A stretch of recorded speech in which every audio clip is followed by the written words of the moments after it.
welcome back to the Starved Rock Murders. I'm your host, Andy Hale. Today's episode is going to be short, but it's going to be powerful.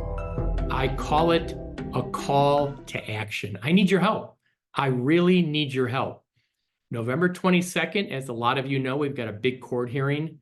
The court is expected to rule on the state's motion to dismiss our innocence claim. If the court grants that motion, our case is over. If the court denies that motion, we proceed to a third and final stage, which is an evidentiary hearing where I will get a chance to present all my evidence in court, live witnesses, like a trial. So November 22nd is a big day. It's coming up. It'll be here before you know it. But I am still investigating. I'm still digging. I'm still learning. I'm still trying to talk to people. So this is my call to action to all of you listening out there. If you know anything about the murders, you heard anything, rumors, tidbits, if you know anything, call our tip line. It's 833-DUMB-IT, okay, which is 833-386-6388.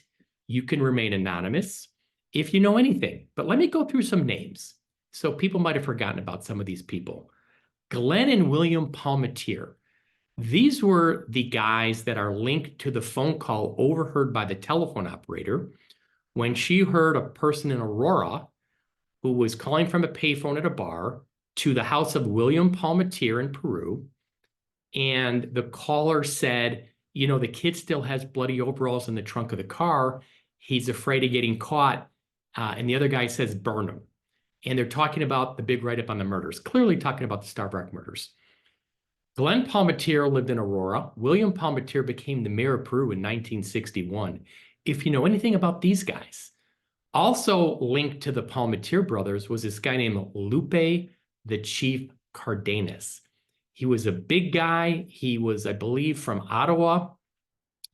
The Illinois State Police noted he had been in Glenn Palmatier's bar all the time talking to Glenn Palmatier when they were doing surveillance.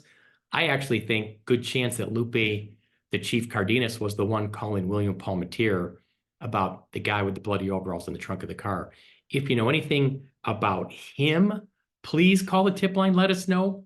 Then there's the Bray Brothers.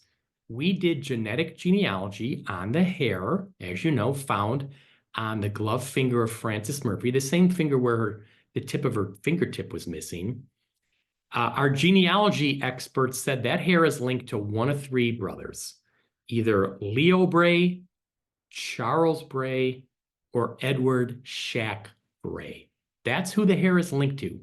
If you know anything about those Bray brothers, I'm all ears. I'd love to hear about it. Any background, any context, who they were, what they were like, anything about them, please call the tip line. Let's just go back to the sheriff's deputies, the main guys, William Dummett and Wayne Hess. They were the main guys who were basically hounding Chester Weger during the month of October. Dummett is the main guy who obtained the confession, the air quote confession from Chester Weger. Dummett's the guy who threatened Chester with the death penalty on the drive back from Chicago, and then back locally as well. So Dummett and Hess were the two sheriff's deputies who basically spent the most time with Chester Weger. If you know anything about them, or Harlan Warren, the state's attorney, any context for him?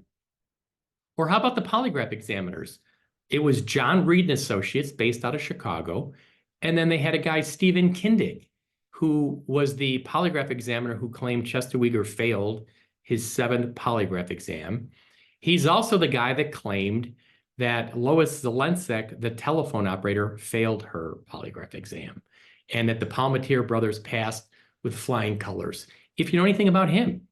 Or Robert Murphy, the husband of Frances Murphy, one of the victims, or the husbands of Lillian Oding or Mildred Lindquist. If you know anything about those families, where they live, who their friends were, anything, even if it's just, like I say, anecdotal, something you heard, talk to friends, talk to family, talk to neighbors, anybody you know that you think knows somebody, knows something, especially the older generation that, you know, was around back when the murders took place, or even something, a story passed down through, you know, family lore, something from your mom told you, your grandmother told you. You never know where it may lead. You never know the context for it. This is a call to action. We need your help. It's never too late.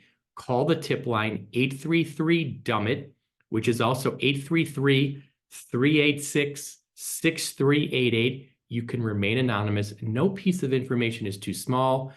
We really need your help. I appreciate everybody's support on behalf of Chester and his family.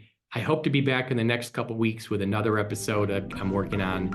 Until then, stay tuned. Back soon.